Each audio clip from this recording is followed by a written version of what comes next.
মহান স্বাধীনতা দিবসে রাষ্ট্রপতি ও প্রধান উপদেষ্টার শ্রদ্ধা।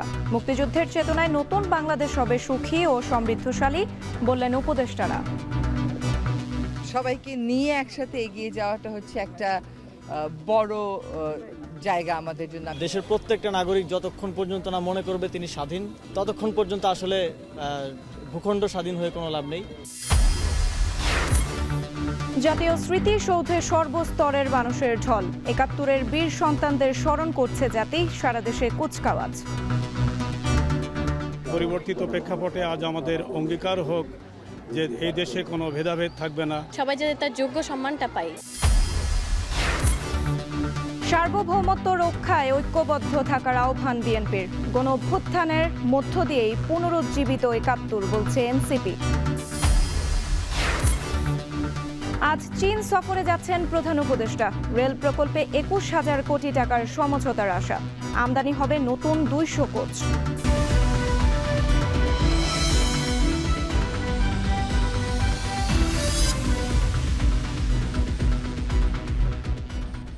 স্বাগত। এখন জানিয়েছে পুরো আয়োজন জুড়ে সঙ্গে আছি আমি সুমাইয়া আছি। মহান স্বাধীনতা দিবসে জাতির শ্রেষ্ঠ সন্তান বীর শহীদদের প্রতি শ্রদ্ধা জানাতে সাভারের জাতীয় স্মৃতিসৌধে সর্বস্তরের মানুষের ঢল নেমেছে। সেখানে আছেন সাজিদ আরাফাত, যুক্ত হচ্ছে তার সঙ্গে। সাজিদ, যারা শ্রদ্ধা নিবেদন করতে আসছেন তারা কি বলছেন এবং সার্বিক পরিস্থিতি জানতে চাই আপনার কাছ থেকে।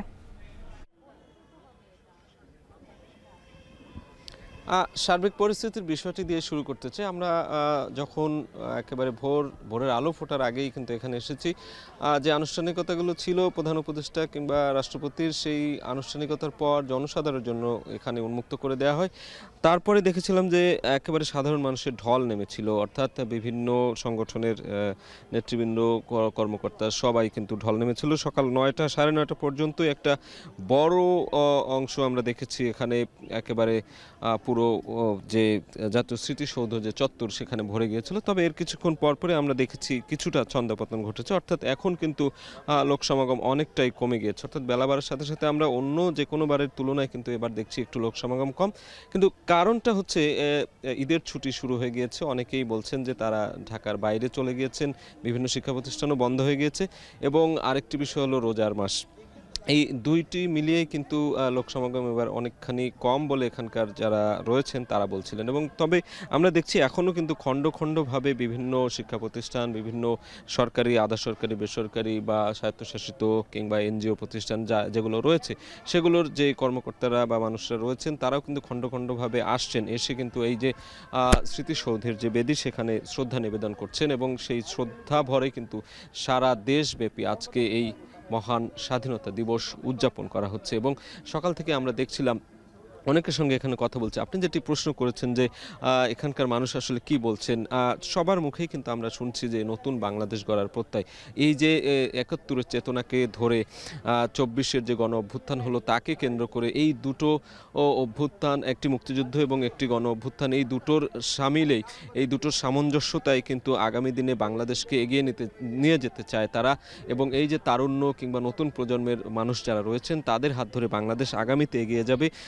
নতুন ধরনের একটি বৈষম্যহীন একটি সাম্যের বাংলাদেশ গড়ে উঠবে, যেখানে সুবিচার নিশ্চিত করা হবে, যেখানে অর্থনৈতিক মুক্তি থাকবে, যেখানে সাংস্কৃতিক মুক্তি থাকবে, এবং সবার অংশগ্রহণ সুনিশ্চিত করা হবে। সবার অংশগ্রহণের মধ্য দিয়ে একটি লাল সবুজের যে বাংলাদেশ, আমরা যে একটি ভূখণ্ড পেয়েছি স্বাধীন, সেই স্বাধীনতা সার্বভৌমত্ব অক্ষুণ্ণ থাকবে বলেই এমন প্রত্যাশাই কিন্তু করছেন এখানকার মানুষরা যারা আছেন। এবং আমরা দেখতে পাচ্ছি এখনও কিন্তু অনেকেই খণ্ড খণ্ডভাবে আসছেন। হয়তো আগে গত কয়েক বছরে আমরা দেখেছি এই মানুষ আসার পরিমাণটা অনেক পরিমাণ বেশি ছিল, তবে এবারে কিছুটা কম দেখতে পাচ্ছি আমরা, যে কারণটি আপনাকে আমরা কিছুক্ষণ আগে বিশ্লেষণ করছিলাম।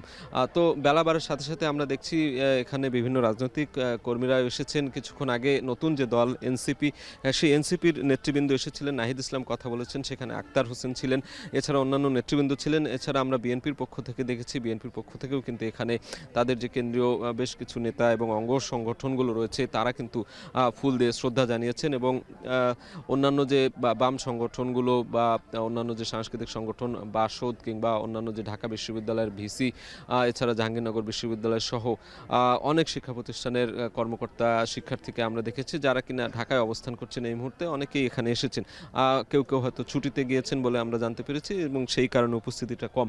এবং আমরা দেখছি যে হয়তো এখন বেলা বাড়ছে, দুপুর নাগাদ হয়তো বা আর কি পরিমাণ মানুষ থাকবে সেটি হয়তো বা সময়ের ব্যাপার। আমরা সেই জায়গা থেকে হয়তো বা পরবর্তী বুলেটিনে আপনাকে সেই খবর জানিয়ে দিতে পারবো। এখানে আমরা অনেক ছোট ছোট কিশোর তরুণদেরকেও দেখেছি যারা প্রতি বছরই এখানে আসেন, এবারও তার ব্যতিক্রম নয়, অনেকে এখানে এসেছেন এবং তাদের হাতে আমরা লাল সবুজের পতাকা দেখেছি, লাল সবুজের পোশাকের একটা আধিক্য এখানে দেখতে পাচ্ছি।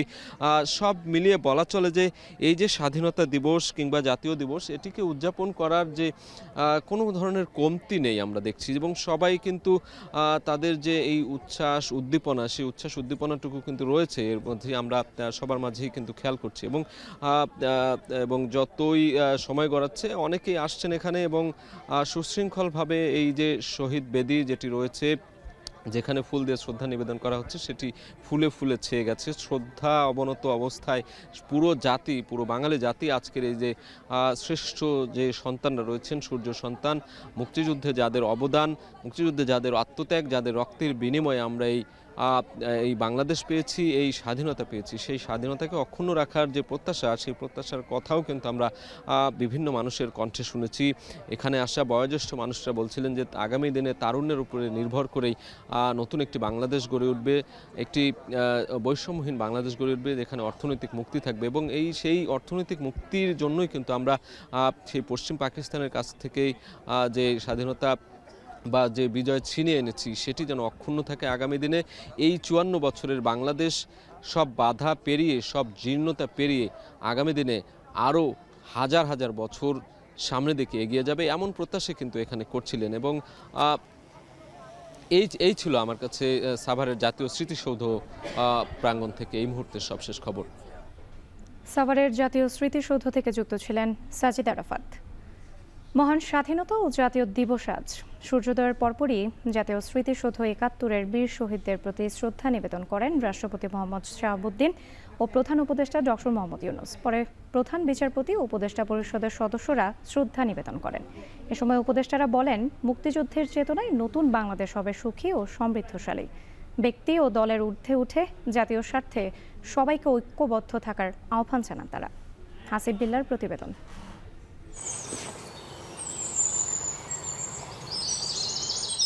আঁধার পেরিয়ে ঝলমলে পূব দিগন্ত, এমনই এক আলোকিত প্রভাতের জন্য প্রাণ দেয় লাখো বীর মুক্তিযোদ্ধা। সেই শহীদ বীর সন্তানদের সম্মানে জাতীয় স্মৃতিসৌধে অন্তর্বর্তী সরকার প্রধান। মহান স্বাধীনতা যুদ্ধে শহীদদের প্রতি ফুল দিয়ে কিছুক্ষণ নীরবে দাঁড়িয়ে থাকেন প্রধান উপদেষ্টা অধ্যাপক ডক্টর মোহাম্মদ ইউনূস।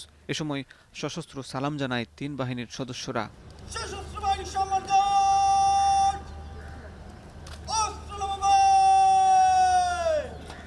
এর আগে শহীদদের প্রতি শ্রদ্ধা জানান রাষ্ট্রপতি মোহাম্মদ শাহাবুদ্দিন। দেশের জন্য আত্ম উৎসর্গকারীদের স্মরণে বেজে ওঠে বিউগলের করুণ সুর।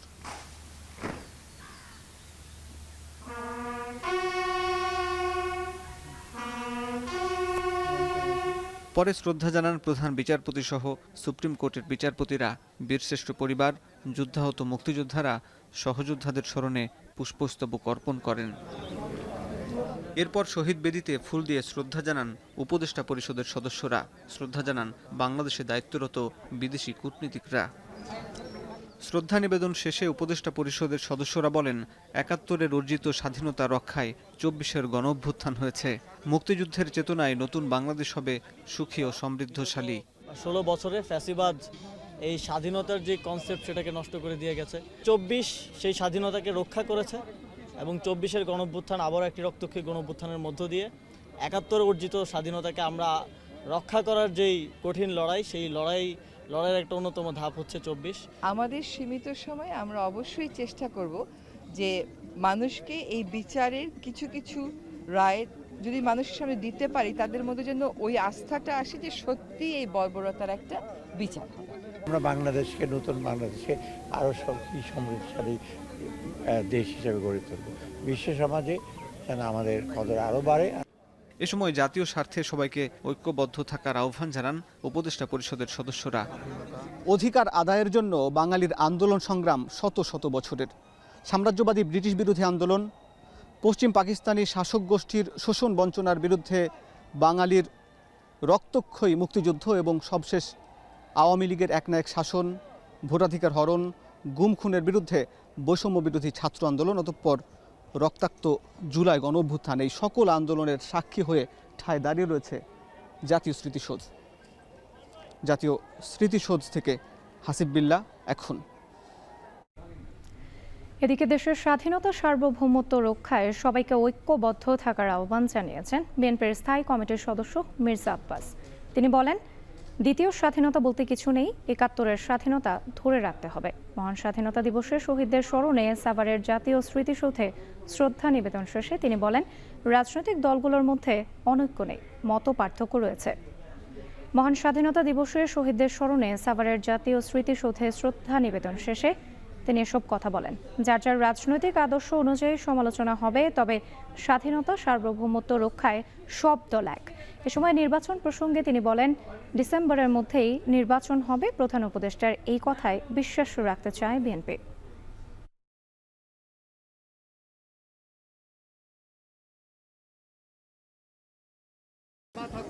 অনৈক্য কিছু নাই, স্বার্থের সংঘাত আছে। প্রত্যেকটা দলের যার যার একটা ইথিক্যাল জায়গা আছে, যার যার একটা মতাদর্শ আছে, যার যার মতাদর্শ থেকে তারা মানে একটা কথাবার্তা বলে যাচ্ছে।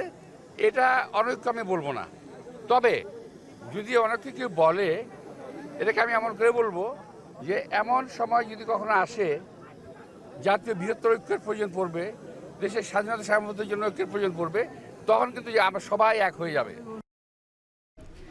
সংস্কার ও বিচার ছাড়া কোনো একটা দলকে ক্ষমতায় বসানোর জন্য শুধু নির্বাচন দিলে তা মেনে নেওয়া হবে না বলে মন্তব্য করেছেন জাতীয় নাগরিক পার্টির আহ্বায়ক নাহিদ ইসলাম। মহান স্বাধীনতা দিবসে জাতীয় স্মৃতিসৌধে শ্রদ্ধা জানিয়ে নাহিদ ইসলাম আরও বলেন, এনসিপি চায় একটা গণতান্ত্রিক রাষ্ট্র ব্যবস্থা যেখানে ন্যায় বিচার সাম্য থাকবে। আমরা মনে করি যে আমাদের যে স্বাধীনতা অর্জিত হয়েছে এবং বারবার যেটা বেহাত হয়েছে এবং আমরা বারবার রক্ত দিতে হয়েছে জনগণকে, আমাদের যাতে সামনের দিনগুলোতে আমাদের যাতে আর রক্ত দিতে না হয় জনগণের, এমনটাই আমাদের প্রত্যাশা। আজকের দিনে আমরা যে গণতন্ত্র, মানবিক মর্যাদা, সামাজিক ন্যায় বিচারের জন্য লড়াই করেছি যুগ যুগ ধরে, এবং 2024 সালেও আমাদেরকে ফ্যাসিবাদ বিরোধী আন্দোলনে লড়াই করতে হয়েছে, গণঅভ্যুত্থান করতে হয়েছে। আমরা চাই একটি গণতান্ত্রিক রাষ্ট্র ব্যবস্থা বিনির্মাণের মাধ্যমে এবং আমাদের যে শাসন কাঠামো, আমাদের যে গণতান্ত্রিক প্রতিষ্ঠানগুলো, সেগুলো আবার সংস্কারের মাধ্যমে পুনর্গঠন করে একটি গণতান্ত্রিক রাষ্ট্র তৈরি করতে, যেখানে মানুষের ন্যায় বিচার নিশ্চিত হবে। এদিকে জাতির শ্রেষ্ঠ সন্তানদের প্রতি শ্রদ্ধা নিবেদন সহ নানা আয়োজনে সারা দেশে উদযাপিত হচ্ছে মহান স্বাধীনতা ও জাতীয় দিবস। ভোর থেকেই মুক্তিযুদ্ধ স্মৃতিস্তম্ভ ও শহীদ মিনারে ফুল দিয়ে বীর সন্তানদের শ্রদ্ধা জানায় সর্বস্তরের মানুষ। এ সময় তারা বিভেদ ভুলে বৈষম্যহীন বাংলাদেশ বিনির্মাণের প্রত্যয় ব্যক্ত করেন। সহকর্মীদের পাঠানো তথ্য ছবিতে থাকছে বিস্তারিত। সূর্যোদয়ের সাথে সাথে ৩১ বার তোপধ্বনির মধ্য দিয়ে ময়মনসিংহে স্বাধীনতা দিবসের কর্মসূচি শুরু হয়। স্মৃতিসৌধে মুক্তিযুদ্ধে শহীদদের প্রতি শ্রদ্ধা জানায় বিভিন্ন সামাজিক রাজনৈতিক সংগঠনের পাশাপাশি সর্বস্তরের মানুষ। খুলনায় জাতীয় পতাকা উত্তোলনের মধ্য দিয়ে শুরু হয় মহান স্বাধীনতা দিবসের কর্মসূচি। নগরীর গল্লামারী শহীদ স্মৃতি স্তম্ভে শ্রদ্ধা নিবেদন করেন সরকারি বেসরকারি বিভিন্ন প্রতিষ্ঠানের কর্মকর্তা সহ সর্বস্তরের সাধারণ মানুষ। এ সময় বৈষম্যহীন ও দুর্নীতিমুক্ত দেশ গড়ার প্রত্যয় ব্যক্ত করেন তারা। রাজশাহী পুলিশ লাইনে তোপধ্বনির মধ্য দিয়ে দিবসটির কার্যক্রম শুরু হয়। শহীদ স্মৃতিস্তম্ভে শ্রদ্ধা জানান বিভাগীয় কমিশনার, ডিআইজি ও পুলিশ কমিশনার। পরে জাতীয় বীরদের শ্রদ্ধা জানায় বিভিন্ন সামাজিক ও রাজনৈতিক সংগঠন। বরিশালে শহীদ স্মৃতিফলকে প্রশাসনের শ্রদ্ধা নিবেদনের পরপরই সাধারণ মানুষের ঢল নামে। এছাড়াও নগরীর বৌদ্ধভূমিতে প্রশাসন ও বিভিন্ন প্রতিষ্ঠানের পক্ষ থেকেও শ্রদ্ধা জানানো হয়। এ সময় গণ অভ্যুত্থানে অর্জিত নতুন বাংলাদেশ বিনির্মাণে সবাই ঐক্যবদ্ধ থাকার অঙ্গীকার করেন। এদিকে সিলেটের রীতি অনুযায়ী সর্বপ্রথম মুক্তিযোদ্ধাদের পক্ষ থেকে ফুল দিয়ে শ্রদ্ধা জানানো হয়। তারপর বিভিন্ন সরকারি দপ্তর, সামাজিক, সাংস্কৃতিক ও রাজনৈতিক সংগঠন পুষ্পস্তবক অর্পণ করে। তোপধ্বনির মাধ্যমে কুমিল্লাতেও মহান স্বাধীনতা ও জাতীয় দিবস উদযাপনের কার্যক্রম শুরু হয়। এছাড়া বগুড়া, নোয়াখালী, ফেনী, কিশোরগঞ্জ, জামালপুর ও নেত্রকোনা সহ সারা দেশে যথাযোগ্য মর্যাদায় পালিত হচ্ছে মহান স্বাধীনতা ও বিজয় দিবস।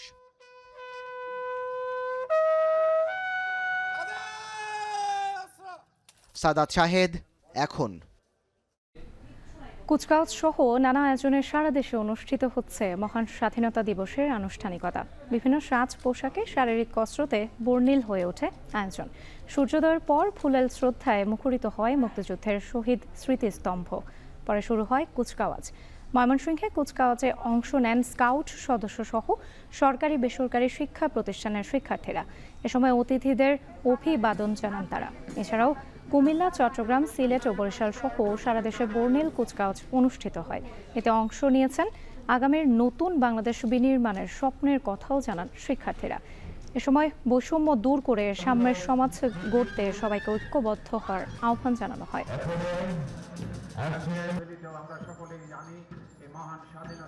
1971-এ যে সাম্যের জন্য এদেশের মানুষ যুদ্ধ করেছিলেন, 2024-এর গণ অভ্যুত্থানকে সেই সংগ্রামের ধারাবাহিকতা হিসেবেই দেখছেন বিশ্লেষকরা। ইতিহাস বিশ্লেষক বদরুদ্দিন ওমর বলেছেন, গণ অভ্যুত্থানের মাধ্যমে গণমানুষের অধিকার প্রশ্নে আমূল পরিবর্তন না হয় প্রমাণ করে মুক্তির জন্য লড়াই শেষ হয়ে যায়নি। কিন্তু 24-এর এই গণবিপ্লবও কি বেহাত হবার শঙ্কা আছে? মুক্তিযুদ্ধ বিষয়ক উপদেষ্টা বীর প্রতীক ফারুকী আজম বলেছেন, 1971-এর পর 24 এমন এক ভিত্তি যা ভবিষ্যতে কোনো পক্ষকে এড়িয়ে যাওয়া সম্ভব নয়। আছার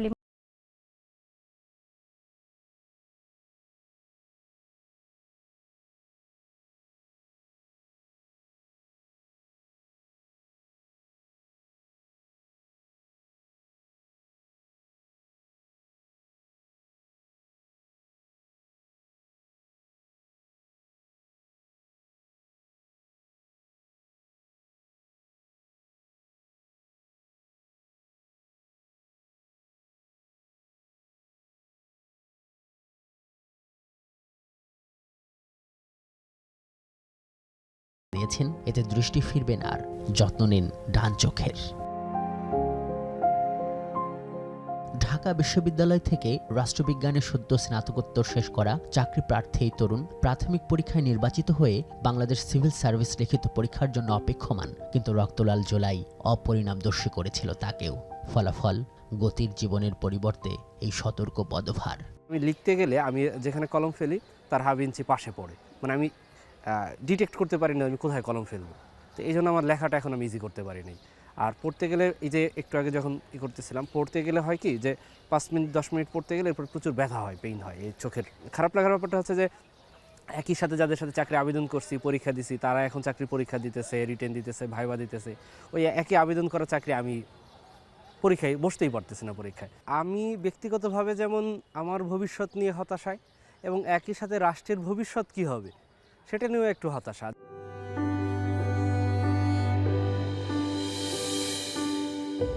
এই ভূখণ্ডের মানুষের অধিকার কিংবা মুক্তির জন্য সংগ্রাম নতুন নয়। আজ থেকে 5 দশক আগে 71-এ মুক্তির জন্য যে যুদ্ধ হয়েছিল তাতে মূল মন্ত্র ছিল এই সাম্য, মানবিক মর্যাদা কিংবা সুশাসনের জন্য লড়াই। কিন্তু সেই ঘটনার 53 বছর পর 24-এ এসে একটা স্বাধীন দেশেই এই যে এখানকার নাগরিকদের জীবন দিতে হয়েছে একই বৈষম্য বিলোপ আর স্বৈরাচার রুখে দেবার আন্দোলনেই। এই ইতিহাস বিশ্লেষকের কাছে জানতে চেয়েছিলাম, 24-এর অভ্যুত্থান পরবর্তী স্বাধীনতা শব্দটি তার কাছে কেমন। শেখ হাসিনার আমলে তো আওয়ামী লীগ আর শেখ মুজিব ছাড়া অন্য কিছু বলার উপায় ছিল না। যাই হোক, এদেরকে তাড়িয়ে দেওয়ার পর এখন সেই সব গল্প আর হবে না। এখন যেটা হতে পারে এই স্বাধীনতা দিবসে, যে আসলে 71 সালে কি হয়েছিল, জনগণের কি ভূমিকা ছিল ইত্যাদি। এর বড় অর্জন হচ্ছে যে নির্যাতন যেভাবে হয়েছে, ভবিষ্যতে যে রাজনৈতিক দলই আসুক তারা নির্যাতনকে ওই পর্যায়ে নিতে পারবে না, বাকি সব ঠিক থাকবে। তাহলে কি জুলাই আগস্ট অভ্যুত্থান এতটের মানুষের দীর্ঘ সংগ্রামের শেষ বিন্দু? হাসিনা পালিয়েছে, তাকে তাড়িয়ে দেওয়া হয়েছে, কিন্তু দেশ থেকে তো এখানে ওই তারা চলে যায়নি, এই ব্যবসায়ীরা চলে যায়নি। তো যে শাসক শ্রেণী শাসন করে এসছে তারা আছে, এই সরকার, অস্থায়ী সরকার কিংবা এর পরের নির্বাচিত সরকার তো তাদেরকে বাদ দিয়ে চলতে পারবে না। জনগণের যে মূল প্রয়োজন, সে প্রয়োজনগুলো তো আছে, তার চাহিদাগুলো আছে। কাজে এই আকাঙ্ক্ষা যে খুব বড় আকারে সামনের কোনো সরকার পূরণ করতে পারবে, এই সরকারের পক্ষে তো সম্ভবই না, এদের কোনো সেরকম ক্ষমতাই নাই। কিন্তু জনগণের লড়াই চলবে, এই দুধ ভাতের জন্য জনগণের লড়াই চলবে। এই লড়াই বন্ধ করা কারো পক্ষে সম্ভব হবে না।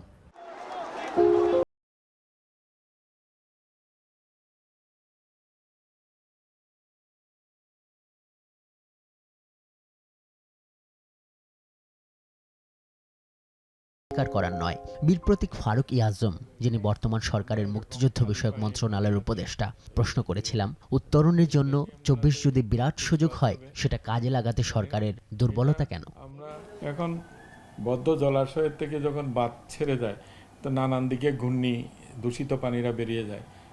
আমি মনে করি এই স্বচ্ছ সলিল ধারা আসতেছে। দীর্ঘ সময় ধরে একটা স্বৈর ব্যবস্থা প্রশাসনিকভাবে, প্রাতিষ্ঠানিকভাবে লালন করে আসছি। তো সেগুলিকে আবার ওই পরিবর্তন করে নিয়ে যাওয়ার ক্ষেত্রে অনেক বাধা বিপত্তি তো আছে। তো আমরা মনে করছি যে মানুষের আকাঙ্ক্ষা যখন প্রবল, ভালো দেশ পাওয়ার, ভালো সমাজ পাওয়ার, সেই ক্ষেত্রে আমি মনে করি এগুলি আমরা অতিক্রম করতে পারবো। শঙ্কিত হওয়ার কোনো কারণ নেই। এই মুক্তিযোদ্ধার কথায় এটা স্পষ্ট, 2024 সালের এই গণঅভ্যুত্থান 1971-এর গণমানুষের সংগ্রামের ধারাবাহিকতা। পাশাপাশি এই গণঅভ্যুত্থান বাংলাদেশের রাজনৈতিক ইতিহাসের এমন এক ভিত্তি যা এড়িয়ে যাওয়া সম্ভব নয় কোনো পক্ষের। এই সংগ্রামের ঢেউ থেকে দেশের সমাজ ও রাজনীতিতে তরুণ ও মধ্যবিত্ত শ্রেণীর যে উত্থান, তার গন্তব্য এই জাতির কাঙ্ক্ষিত মুক্তির মোহনা যোগ করেন তিনি। আজহার লিমন, এখন, ঢাকা। মহান স্বাধীনতা দিবস উপলক্ষে বরিশালের বেলস পার্ক উদ্যানে অনুষ্ঠিত হচ্ছে কুচকাওয়াজ প্রদর্শনী। অংশ নিয়েছে police, answer, armed police battalion, fire service সহ বিভিন্ন প্রতিষ্ঠান। এ নিয়ে আরও জানাতে বরিশাল বেলস পার্ক থেকে যুক্ত হয়েছেন অমিত হাসান এবং কুমিল্লা থেকে যুক্ত হয়েছেন খালেদ সাইফুল্লাহ। প্রথমে চলে যেতে চাই বরিশালে অমিতের কাছে। অমিত, আজ সারাদিন কি কি আনুষ্ঠানিকতা রয়েছে জানতে চাই, এবং একই সাথে জানতে চাই কুচকাওয়াজ প্রদর্শনী শুরু হয়েছে কিনা। রাত্রি একটু শুরুতেই জানিয়ে রাখি, স্বাধীনতা দিবস উপলক্ষে বরিশালে নানা আয়োজন রয়েছে। সকালে সূর্যাস্তের সাথে সাথেই কিন্তু পুষ্পস্তবক অর্পণ হয়েছে মুক্তিযোদ্ধা স্মৃতিস্তম্ভে, এবং তারপর পরেই সকাল 9টা থেকে এই কুচকাওয়াজ অনুষ্ঠানের আনুষ্ঠানিকতা শুরু হয়েছে এবং প্রথমেই ব্যাচ পরিয়ে দেওয়া হয়েছে প্রধান অতিথিদের। তারপর পরেই এখানে জাতীয় পতাকা উত্তোলন এবং জাতীয় সঙ্গীত পরিবেশন। তারপর পরেই দেখা যাচ্ছে যে পায়রা এবং বেলুন উড়িয়ে এই অনুষ্ঠানের শুভ উদ্বোধন ঘোষণা করেন বরিশালের বিভাগীয় কমিশনার, পুলিশ কমিশনার এবং ডিআইজি মহোদয়। এরপরেই কিন্তু এখানে যারা কুচকাওয়াজের যে আনুষ্ঠানিকতাটা ছিল সেটি কিন্তু শুরু হয় এবং সেখানে বিভিন্ন ধরনের পুলিশ, আনসার, বিডিআর যারা রয়েছে, ফায়ার সার্ভিস, সিভিল ডিফেন্স সবাই কিন্তু অংশগ্রহণ করেন। একই সাথে বিভিন্ন শিক্ষা প্রতিষ্ঠানের যারা শিক্ষার্থী রয়েছেন তারাও সেখানে অংশগ্রহণ করেন এবং এই মুহূর্তে দেখছেন যে অতিথিদের হাতে কিন্তু পুরস্কার যেটি রয়েছে কিংবা সম্মাননা স্মারক যেটি রয়েছে সেটি তুলে দেওয়া হয়েছে এবং একে একে এসে সেটা কিন্তু এখানকার যারা অতিথি রয়েছেন তাদের হাত থেকে গ্রহণ করছেন। এবং আরেকটু জানিয়ে রাখি যে বরিশালে এই কুচকাওয়াজের পরপরই কিন্তু বেলা 12টায় সকলের জন্য উন্মুক্ত করে দেওয়া হবে যুদ্ধজাহাজ বানৌজা পদ্মা, সেটি দেখার জন্য কিন্তু 12টার সময় উন্মুক্ত করে দেওয়া হবে এবং সেটি বেলা 4টা পর্যন্ত, বিকাল 4টা পর্যন্ত সেটি কিন্তু উন্মুক্ত থাকবে। এবং এই মুহূর্তে সম্মাননা স্মারক প্রদান হচ্ছে। কিছুক্ষণ আগে যারা মাঠ পার্চ করেছেন তাদের মধ্যে প্রথম, দ্বিতীয় এবং তৃতীয় যারা হয়েছেন তাদের হাতে পুরস্কার তুলে দেওয়া হয়েছে এবং এই পর্যায়ে সকলের হাতে যে সম্মাননা স্মারক কিংবা যে শুভেচ্ছা স্মারকটি রয়েছে সেটি তুলে দেওয়া হয়েছে এবং পুরো মাঠ জুড়েই কিন্তু অতিথি এবং শিক্ষার্থীদের আনাগোনায় মুখরিত ছিল। এবং এই মুহূর্তেও দেখছেন যারা মাঠ পার্চে অংশগ্রহণ করেছিল, প্যারেডে অংশগ্রহণ করেছিল, তারা কিন্তু এখনো মাঠের মধ্যে অবস্থান করছে এবং ক্রেস্ট হাতে সেই উল্লাস উদযাপন করছে যে স্বাধীনতা দিবসে যে আনন্দ সেটি কিন্তু তরুণদের মধ্যে আমরা দেখতে পেয়েছি। এবং সকাল থেকেই নানা ধরনের উৎসব উদ্দীপনার মধ্যে থেকে কিন্তু এই স্বাধীনতা দিবস পালিত হচ্ছে এবং সর্বস্তরের মানুষ একত্রিত হয়ে সেখানে পুষ্পস্তবক অর্পণ করেছেন এবং তারপর পরে কিন্তু এই প্যারেড বরিশাল বেলস পার্কে এই অনুষ্ঠানটি অনুষ্ঠিত হয়েছে। তো এখন আমরা চলে যাব কুমিল্লায়, সেখানে রয়েছে সহকর্মী খালেদ সাইফুল্লাহ, তার কাছ থেকে শুনবো সেখানকার কুচকাওয়াজের সর্বশেষ। খালেদ। ধন্যবাদ অমিত। কুমিল্লা শহীদ ধীরেন্দ্রনাথ দত্ত স্টেডিয়ামে কিন্তু শিক্ষার্থীদের মেলা বসেছে। শিশু কিশোর সমাবেশ এবং কুচকাওয়াজকে ঘিরে একটি উৎসবের আমেজ আমরা কিন্তু দেখতে পাচ্ছি। কুমিল্লা এই শহীদ ধীরেন্দ্রনাথ দত্ত স্টেডিয়ামে বিভিন্ন শিক্ষা প্রতিষ্ঠান, আধা সামরিক বাহিনী, রেড ক্রিসেন্ট, স্কাউটস, বিএনসিসি সহ বিভিন্ন শিক্ষা প্রতিষ্ঠানের আরও যে সংগঠনগুলো রয়েছে তারা কিন্তু কুচকাওয়াজে অংশগ্রহণ করেছেন। এখানে এই কিছুক্ষণ আগে কুচকাওয়াজ শেষ হয়েছে এবং এখন অতিথিরা তাদেরকে পুরস্কৃত করছেন। যারা বিজয়ী হয়েছেন তাদের হাতে পুরস্কার তুলে দিচ্ছেন। সকাল থেকেই স্বাধীনতা দিবস এবং জাতীয় দিবস উপলক্ষে কিন্তু বিভিন্ন রকম আয়োজনে কুমিল্লায় এই দিবসটি উদযাপিত হচ্ছে। পুষ্পস্তবক অর্পণের মাধ্যমে কেন্দ্রীয় শহীদ মিনার থেকে কিন্তু এর নানা রকম কার্যক্রমে শহীদদেরকে শ্রদ্ধা জানানোর মাধ্যমে এই দিবসটি শুরু হয় এবং মানুষজন স্বতঃস্ফূর্তভাবে সেখানে ফুল দিয়ে শ্রদ্ধা জানান। তো এখানে কিছুক্ষণ আগে কুচকাওয়াজে অংশগ্রহণ করেছিল শহরের বিভিন্ন শিক্ষা প্রতিষ্ঠান শিক্ষার্থীরা এবং তাদের মধ্যে যারা ভালো করেছে তাদেরকে পুরস্কৃত করা হচ্ছে। এবং এই যে স্বাধীনতার যে চেতনা, স্বাধীনতার যে বার্তা, সেটি তারা শিক্ষার্থীদেরকে দেশপ্রেমে উদ্বুদ্ধ করার জন্যই আসলে এখানে যারা ঘোষক ছিলেন, যারা কথা বলছেন, তারা মূলত এই বিষয়টিকেই সামনে রাখছেন যে নতুন প্রজন্ম যেন দেশপ্রেমে উদ্বুদ্ধ হয়, দেশ গড়ার কাজে যেন তারা নিজেদেরকে গড়ে তোলে। কারণ এই শিশুরাই আগামীর জন্য বাংলাদেশ গড়তে তারা তাদের আত্মনিয়োগ করবে এবং তারা যেন সুনাগরিক হয়ে দেশের জন্য কাজ করতে পারেন। এবং এখানে কুচকাওয়াজে বিভিন্ন শিক্ষা প্রতিষ্ঠানের শিক্ষার্থীরা যে শৃঙ্খলার মাধ্যমে যে তারা তাদের কুচকাওয়াজে অংশগ্রহণ করে, তার মাধ্যমে কিন্তু তারা তাদের প্রতিষ্ঠানের সেরাটাই দেখানোর জন্য চেষ্টা করেছে এবং এর ভিত্তিতে বিচারকরা বিভিন্ন বিবেচনা করে তাদেরকে বিজয়ী করেছেন এবং যারা আনন্দিত বিজয়ী হয়েছেন তারা পুরস্কার গ্রহণ করছেন জেলা প্রশাসকের কাছ থেকে। তো এর মাধ্যমে শিক্ষার্থীরা শৃঙ্খলারও একটি শিক্ষা পাচ্ছে এবং এই শহীদ ধীরেন্দ্রনাথ দত্ত স্টেডিয়ামে শিশু কিশোরদের পাশাপাশি অভিভাবকরাও এবং নানা শ্রেণী পেশার মানুষের কিন্তু একটি সম্মিলন ঘটেছে। এবং এই দিবসকে কেন্দ্র করে আরও যেই আয়োজনগুলো রয়েছে বিভিন্ন শিক্ষা প্রতিষ্ঠানে সেটা পালিত হচ্ছে। জেলা প্রশাসন এবং পুলিশ প্রশাসন নানা আয়োজনে কিন্তু নানা প্রতিষ্ঠানগুলোই কিন্তু এই দিবসটিকে আলাদা আলাদাভাবে উদযাপিত করছে। তো এই ছিল কুমিল্লা শহীদ ধীরেন্দ্রনাথ দত্ত স্টেডিয়াম থেকে স্বাধীনতা ও জাতীয় দিবস উপলক্ষে কর্মসূচিগুলো। ঈদ উপলক্ষে ঢাকা রংপুর মহাসড়কে যানবাহনের চাপ বেড়েছে। কিছু কিছু স্থানে মহাসড়কের কাজ শেষ না হওয়ায় তীব্র যানজটের সৃষ্টি হয়েছে। এছাড়া ঢাকা ময়মনসিংহ মহাসড়কেও রয়েছে যাত্রী চাপ। এ নিয়ে আরও জানাতে বগুড়ার মাটিডালি এলাকা থেকে যুক্ত হয়েছেন মাজেদুর রহমান। মাজেদ, মহাসড়কে যানবাহনের চাপ কমাতে ট্রাফিক পুলিশের পক্ষ থেকে কোনো পদক্ষেপ নেওয়া হয়েছে কিনা জানাবেন। রাত্রে আপনি জানেন যে ঈদের লম্বা ছুটিতে কিন্তু উত্তর অঞ্চলগামী যে যানবাহনগুলো রয়েছে সেই যানবাহনগুলো কিন্তু চাপটা অনেকটা বেড়ে যায় মহাসড়কে। আজকেও তেমনই চাপ বেড়েছে এই এলাকায়, বিশেষ করে ঢাকা থেকে রংপুরগামী যে বাসগুলো যায় এবং উত্তরবঙ্গগামী যে বাস রয়েছে সেগুলো কিন্তু এখন ঠাসা মানুষের চাপ। আর এই চাপ রয়েছে এই উত্তর অঞ্চলে শুধু বাসই না, ট্রাক সহ বিভিন্ন যানবাহনই কিন্তু চলাচল করছে। আর এখানে যে 190 কিলোমিটার যে রাস্তা মহাসড়ক হচ্ছে রংপুর পর্যন্ত, এলেঙ্গা থেকে রংপুর পর্যন্ত, সে মহাসড়কগুলো কোথাও কোথাও কাজ কিন্তু এখনও শেষ হয়নি। ফলে এই জায়গাগুলোতে কিন্তু এই যানজটটা লাগছে। তবে বিগত সময়ের তুলনায় কিন্তু যানজটের পরিমাণ কিন্তু খুবই কম। আর এখানে বিশেষ করে বগুড়ার অংশ সেটি হলো চান্দাইকোনা এলাকায় এবং এখানে গাইবান্ধার গোবিন্দগঞ্জ এলাকায় কিন্তু বেশ যানজটের সৃষ্টি হয় প্রতিদিনই। আর এই দুই জায়গাতেই কিন্তু যে যানবাহনের যে মহাসড়ক, সে মহাসড়কের কাজ কিন্তু এখনো শেষ হয়নি। আর এখানে যে বগুড়ার অংশে 7টি ফ্লাইওভার নির্মাণের ফলে কিন্তু যানজট আগের তুলনায় কিন্তু অনেকটা কমে গেছে। আর এখানে যে বলছেন যে ট্রাফিক পুলিশ কিংবা হাইওয়ে পুলিশ কি ভূমিকা রাখছে, আসলে হাইওয়ে পুলিশের ভূমিকা কিন্তু এখানে বেশ লক্ষ্য করা যাচ্ছে। তারা কিন্তু রাস্তাঘাটে যে ছোট ছোট যানবাহন যেগুলো মহাসড়কে চলার কথা না, সে যানবাহনগুলোকে তারা নিয়ন্ত্রণ করার চেষ্টা করছে।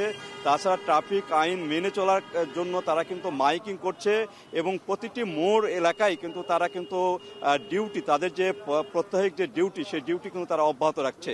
এখানে হাইওয়ে পুলিশের সঙ্গে কথা বলে যেটি জেনেছি, তারা এই ঈদকে নির্বিঘ্ন করতে তাদের যে সাধ্যমতো সবগুলো চেষ্টায় তারা চালিয়ে যাবে। বিশেষ করে রাস্তার ধারে যে হাট বাজারগুলো বসে, সেই হাট বাজারগুলো যদি না বসে প্রশাসনের কাছে এটাও হাইওয়ে পুলিশের পক্ষ থেকে একটু আবেদন করা রয়েছে যে হাট বাজারগুলো যেন মহাসড়কের পাশে না বসে সেটিকে খেয়াল রাখা। প্রতিটি ক্ষেত্রেই কিন্তু হাইওয়ে পুলিশ তাদের সাধ্যমতো চেষ্টা করে যাচ্ছে। আর এই যানবাহনের চাপ কিন্তু আরও 7 থেকে 8 দিন পর্যন্ত এই যানবাহনের চাপ থাকবে, যেটি হলো ঈদের আগে এবং ঈদের আরও 3 দিন পরে কিন্তু এই চাপটা কিন্তু অব্যাহত থাকবে। সেক্ষেত্রে যে রাস্তায় যে শৃঙ্খলা, সেই শৃঙ্খলা ফিরাতেই কিন্তু ট্রাফিক পুলিশ, হাইওয়ে পুলিশ সবাই কিন্তু কাজ করছে। আর এখানে যে সাসেক প্রকল্প অধীনে যে জায়গাগুলোতে এখনও কাজ শেষ হয়নি, বিশেষ করে 4 লেনের জায়গাগুলোতে, সেগুলোকে কাজ করার যে আহ্বান সেটি কিন্তু জানিয়েছেন এখানকার যে জনসাধারণ এবং ট্রাফিক পুলিশ। তো এই ছিল রাত্রি আমার কাছে বগুড়া থেকে যানবাহনের উপর চাপ এবং রাস্তাঘাটের অবস্থা নিয়ে সর্বশেষ। ঈদযাত্রার খবর জানাতে বগুড়া থেকে যুক্ত ছিলেন মাজেদুর রহমান। প্রধান উপদেষ্টার চীন সফরে রেলের অবকাঠামো উন্নয়ন ও সক্ষমতা বৃদ্ধি নিয়ে কমপক্ষে 21,000 কোটি টাকার সমঝোতা স্মারক সই হবে, যেখানে রয়েছে নতুন 200টি কোচ আমদানি, কয়েকটি রেলপথকে ডুয়েল গেজে রূপান্তর ও রেলওয়ে কারখানার আধুনিকায়ন প্রকল্প। বিস্তারিত জানাচ্ছেন সিফাত শাহরিয়ার। প্রধান উপদেষ্টার চীন সফরকে একটি মাইলফলক হিসেবে দেখছেন চীনের রাষ্ট্রদূত। এই সফরকালে ঘোষণা আসতে পারে। আর ডক্টর ইউনুসের প্রথম দ্বিপাক্ষিক সফর হিসেবে চীনকে বেছে নেয়াকে একটি গুরুত্বপূর্ণ বার্তা হিসেবে দেখছে ঢাকা। কিছু এমওইউ হতে পারে। কূটনৈতিক সূত্র বলছে কিছু সমঝোতার বিষয়ে একমত দুই দেশই, বাকি কেবল আনুষ্ঠানিকতা। তার মধ্যে রেলের অবকাঠামো উন্নয়ন ও সক্ষমতা বৃদ্ধির কিছু প্রকল্পও রয়েছে। বাংলাদেশ রেলওয়ের সূত্র বলছে চীনের সাথে কমপক্ষে 21,000 কোটি টাকার প্রকল্পের সমঝোতা হবে ডক্টর ইউনুসের এই সফরে,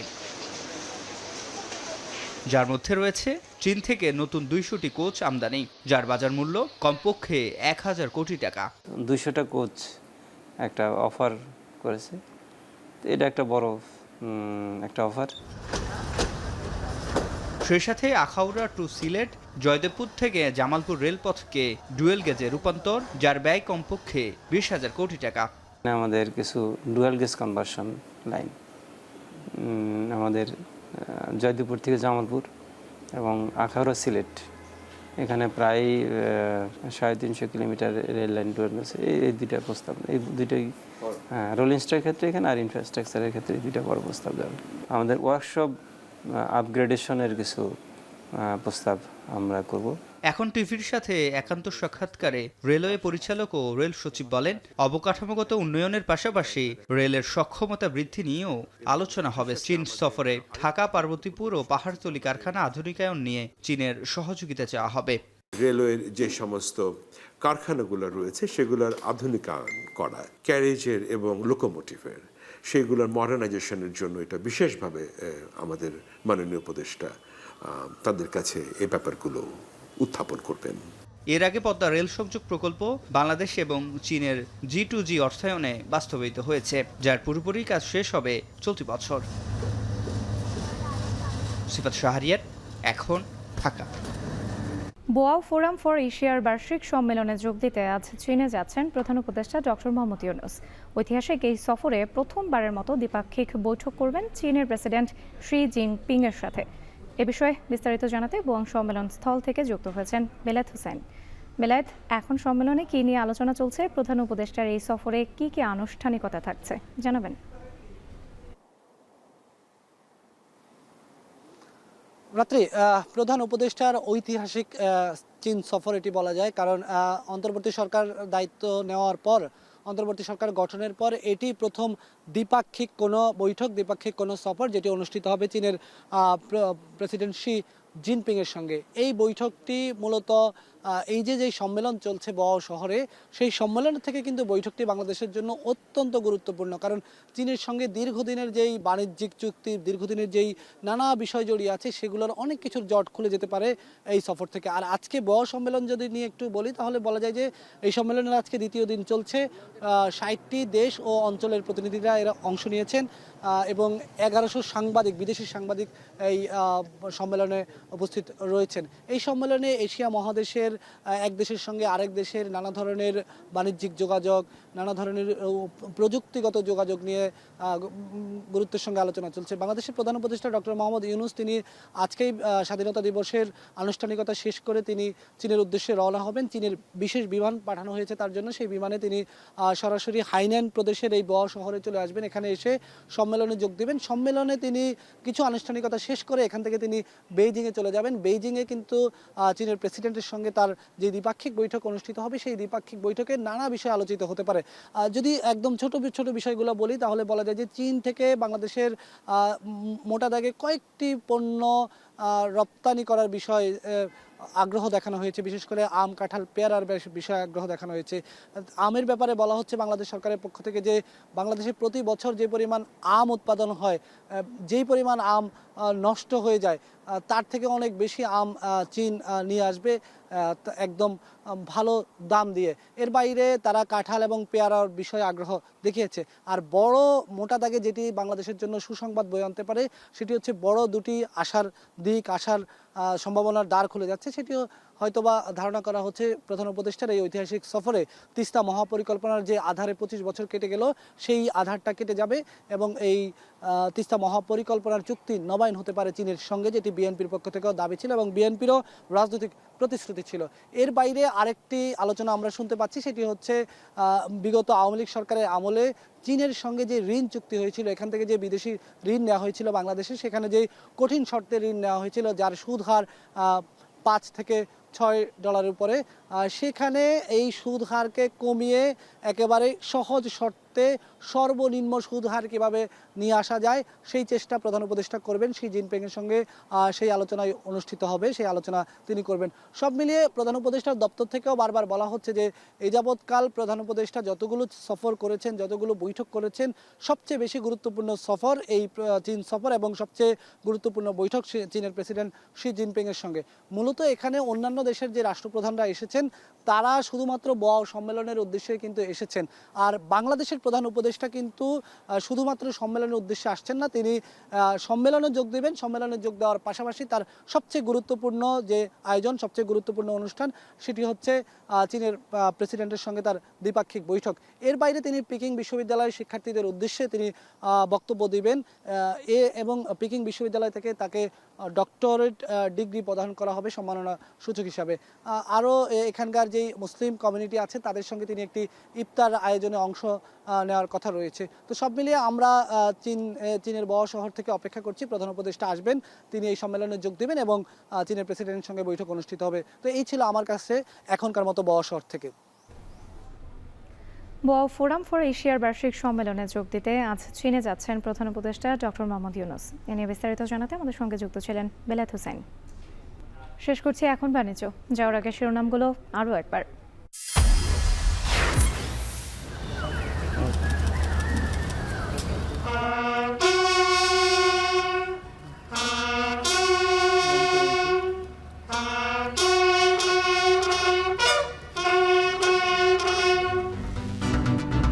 মহান স্বাধীনতা দিবসে রাষ্ট্রপতি ও প্রধান উপদেষ্টার শ্রদ্ধা। মুক্তিযুদ্ধের চেতনায় নতুন বাংলাদেশ হবে সুখী ও সমৃদ্ধশালী, বললেন উপদেষ্টারা।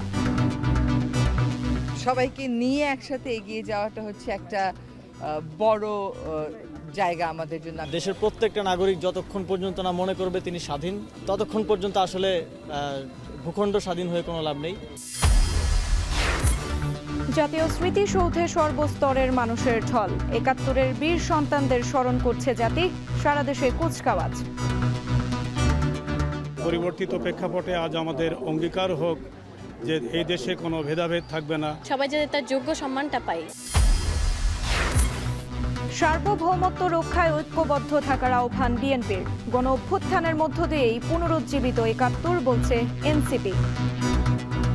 আমরা চাই একটি গণতান্ত্রিক রাষ্ট্র ব্যবস্থা বিনির্মাণের মাধ্যমে মানুষের ন্যায় বিচার নিশ্চিত হবে। জাতীয় বৃহত্তর ঐক্যের প্রয়োজন পড়বে, দেশের স্বাধীনতা সার্বভৌমত্বের জন্য ঐক্যের প্রয়োজন পড়বে, তখন কিন্তু আমরা সবাই এক হয়ে যাবে। আজ চীন সফরে যাচ্ছেন প্রধান উপদেষ্টা। রেল প্রকল্পে ২১,০০০ কোটি টাকার সমঝোতার আশা, আমদানি হবে নতুন ২০০ কোচ।